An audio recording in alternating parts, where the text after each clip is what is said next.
Welcome to MTM views. இன்னைக்கு நம்ம channel நம்ம என்ன பார்க்க போறோம்னா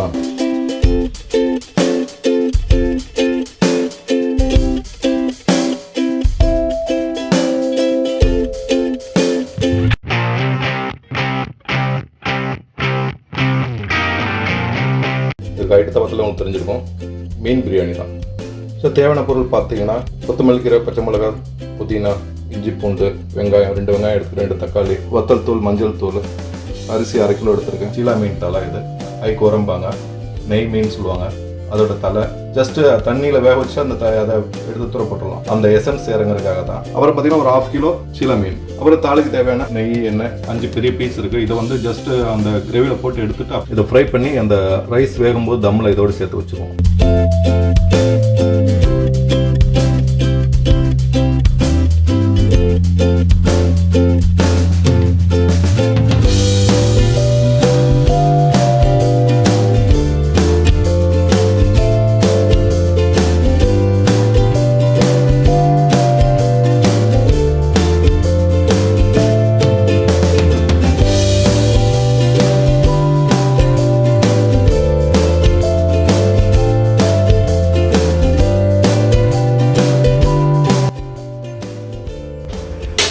ஓகே, நம்ம ஸ்டார்ட் பண்ணியிருக்கோம். கொஞ்சமாக தண்ணி கொதிக்க வச்சுருங்க. அந்த மீன் தலையை மட்டும் போட்டு அதை ஜூஸ் மட்டும் வெளில எடுக்க போகிறோம். ஜஸ்ட் அந்த எசன்ஸ் இறங்குறதுக்கு வரைக்கும். ஸோ ரொம்ப கொதிக்கணும் தேவையில்லை. 2 தக்காளி கட் பண்ணி வச்சுருக்கேன். தயிர் ரொம்ப ஜாஸ்தியாக தேவைப்படாது. ஸ்டார்ட் பண்ணலாம். இப்போ தாளிக்க ரெடி பண்ணலாம். ஸோ பாத்திரம் நல்லா சூடாகிட்டு ஃபஸ்ட்டு தேங்காய் எண்ணெய் ஊற்றுற வழக்கம் போல் நெய் ஊற்றுறேன். கொஞ்சமாக தான் ஊற்றிருக்கேன் நெய். அப்புறம் கொஞ்சம் சன்ஃப்ளவர் ஆயில். ஸோ 3 சேர்ந்து இவ்வளோ தான் இருக்குது. ஸோ நல்லா கொதிச்சிருச்சு எண்ணெய். ஸோ நான் காமிச்ச அளவு அப்படியே போடுறேன். இல்லை, ஆனியன் கொட்டுறேன் நான். ஸோ ஆனியன் கொட்டோன்னு கொஞ்சம் மீடியம் ஃப்ளேமில் வச்சு நம்ம வேக விடலாம். ஸோ ஈவனாக வேகும், ரொம்ப கரிஞ்சிடாது. ஸோ மூடி வச்சாலும் சீக்கிரம் வேகும். ஒரு கோல்டன் கலரில் வரும். அந்த டைமில் நம்ம இஞ்சி போட்டு பேஸ்ட் போடுறோம். இது அகைன் ஃபிஷ் பிரியாணி தான், அதனால் ரொம்ப மசாலா ஜாஸ்தி இருக்க வேண்டாம். லைட்டாக இருக்கணும், அந்த ஃபிஷ் ஃப்ளேவர் இருக்கணும், பிரியாணி மாதிரி இருக்கணும். ஸோ வெங்காயம் நல்லா வதங்கிடுச்சு, நம்ம எதிர்பார்த்த கலரில் வந்துருச்சு. இப்போ நம்ம இஞ்சி பூண்டு பேஸ்ட் போடுறோம். ஸோ நான் சொன்ன ஸ்பூன் இதுதான். அப்புறம் வத்தத்தூள் இந்த ஸ்பூனில் தான் போட்டுறேன் நான். ஸோ அதே ஸ்பூனில் மஞ்சள் தூள் எடுத்துக்கிறேன்.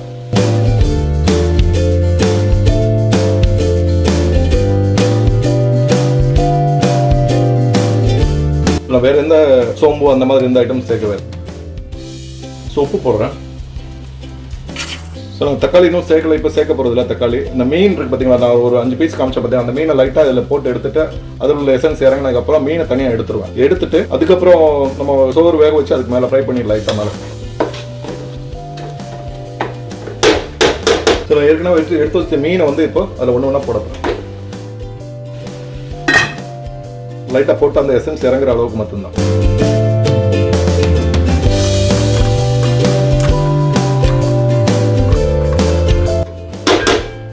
ஸோ ஒரு பிளேட்டில் இந்த மீனை ஃபுல்லாக எடுக்கிறேன்.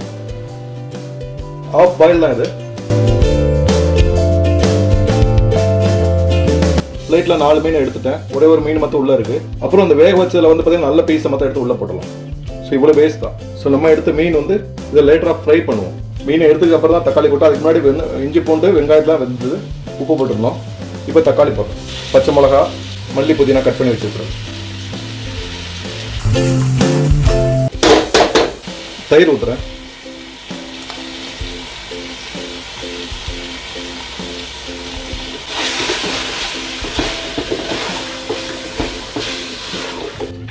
ஸோ இந்த டைமில் நீங்கள் உப்பு பார்த்துக்கணும், கறிக்கிற அளவுக்கு இருக்கிற மாதிரி பார்த்துக்கணும். மீட் கொஞ்சம் ஜாஸ்தியாக இருக்கிற மாதிரி, இப்போ நார்மல் விட கொஞ்சம் ஜாஸ்தியாக இருக்கிற மாதிரி பார்த்துக்கணும். ஸோ இந்த பக்கம் தண்ணி கொதிச்சுட்டு எடுக்கு. ஸோ அந்த மல்லி, புதினா, கொத்தமல்லி இப்போ எடுத்துகிற அந்த ஸ்டேஜில்.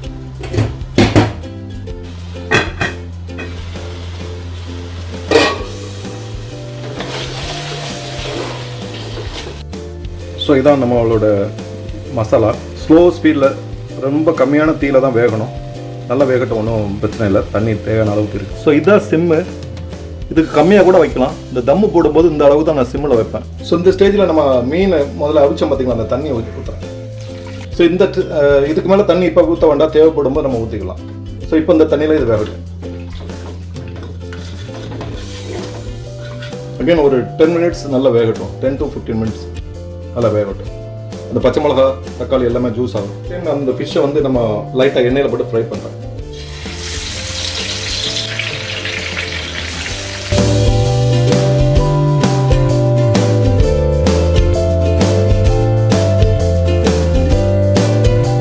இதில் பார்த்தீங்கன்னா இந்த மிக்சரில் பார்த்தீங்கன்னா உப்பு, மஞ்சள் தூள், வத்தல் தூள், லைட்டாக லெமன் ஜூஸ். இது ஏன் ஃப்ரை பண்ணுறோன்னா இல்லைன்னா பிரியாணியில் போட்டால் உடையிறதுக்கு வாய்ப்பு இருக்குது. ஸோ ஜஸ்ட் ஒரு ஃப்ரை பண்ணி எப்பவுமே மீனை திருப்பும் போது நமக்கு ஆப்போசிட் சைடில் திருப்பிக்கணும்.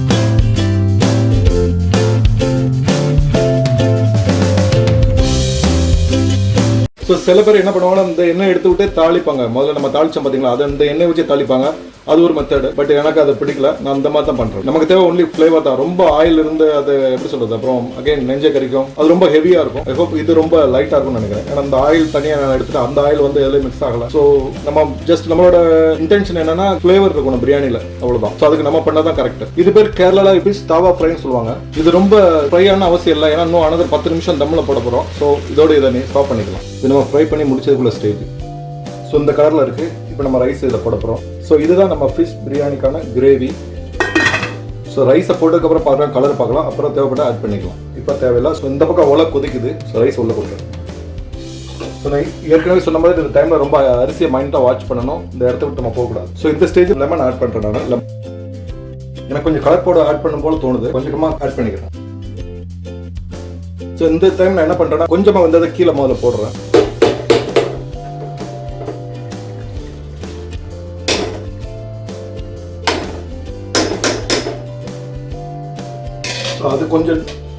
அதுக்கு இன்னும் கொஞ்சம் நேரம் கிடக்கலாம். இது ஸ்டேஜ் 2.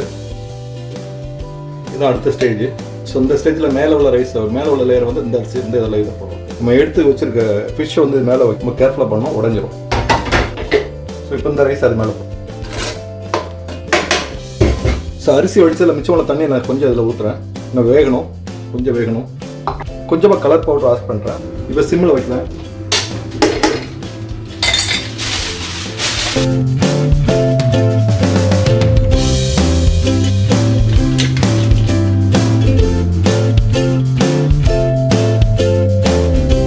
நல்ல ஃப்ளேவர். ரைஸ் தெரியுதா உங்களுக்கு?